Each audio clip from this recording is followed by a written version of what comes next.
High বন্ধুরা, তোমরা কেমন আছো? আশা করছি ভালো আছো। তো দেখো, বেড়া গোবর দেওয়া হচ্ছে। অনেক দিন বেড়া গোবর দেওয়া হয়নি, তো মা বেড়াটাকে গোবর দিচ্ছে।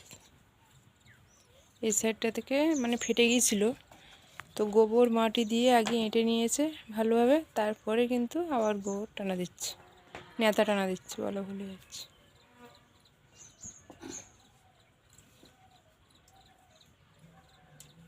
আমার দিক তাকাও, একটু তাকাও,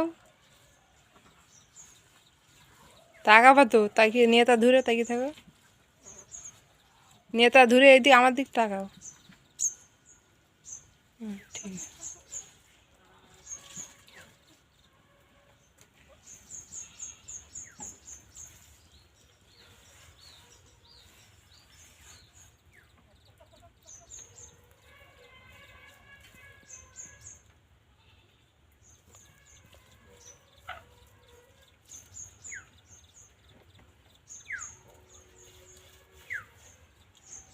এই দেখো, বালতিতে গুঁড়ো নিয়েছে। আর এইখানে দেখো কিছু মাটি ভিজানো আছে, উল্টি মাটি। এই মাটি গোবর মাটি আর তুষ দিয়ে এখানে দেখো গোবর আছে। আর এখানে আমার ছাগল থাকে, 3টে ছাগল থাকে। তো এইগুলো দিয়ে এখন মাটি, গোবর, তুষ একসঙ্গে করে মিশিয়ে এই গোবর দিচ্ছে। আর একটা জিনিস দেখো বন্ধুরা, তোমাকে দেখায়, দেখো আমি কিন্তু এই কাঠ ঘুঁটেগুলো সাজিয়েছি। কেমন হয়েছে অবশ্যই কমেন্ট করে জানিও। দেখতে পাচ্ছ বন্ধুরা,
এই কাঠগুলো দেখতে পাচ্ছ, এগুলো কিন্তু এইভাবে সাজিয়ে রাখা হয়েছে। এটা বর্ষার সময় জাল দেওয়া হবে। এখন রান্না হবে পাতা পুঁতি দিয়ে, নাড়া ভাজা রয়েছে, এসব দিয়ে রান্না হবে। আর এইগুলো বর্ষার সময়, ব্যাপক বর্ষা, সেই সময় এগুলো রান্না হবে। গ্যাস আছে, গ্যাস কিন্তু সবসময় জ্বালানো হয় না, টুকিটাকি তখন জ্বালে। আর এখানে দেখতে পাচ্ছ কিছু পাতা রয়েছে, দেখতে পাচ্ছ না, আম পাতা রয়েছে, আছে নারকেল পাতা দেখতে পাচ্ছ। আর এই কুচি কুচি কাঠ, এগুলো দিয়ে এখন জ্বালানো হয়। মানে এখন তো কোনো বর্ষাকাল না, যেহেতু এখন রৌদ্রের সময় যাতায়াত দিয়ে জ্বালানো। এবার এইসব কাঠ ঘুঁটে দেখতে পাচ্ছ, এইসব ঘুঁটেগুলো এগুলো বর্ষার সময় লাগে। ঘরেগুলো বসে বসে সুন্দর করে জাল দেওয়া হয়। তখন তো আর বর্ষার মতো বেরোনো যায় না, এইভাবে গুছিয়ে রেখে দিতে হয়।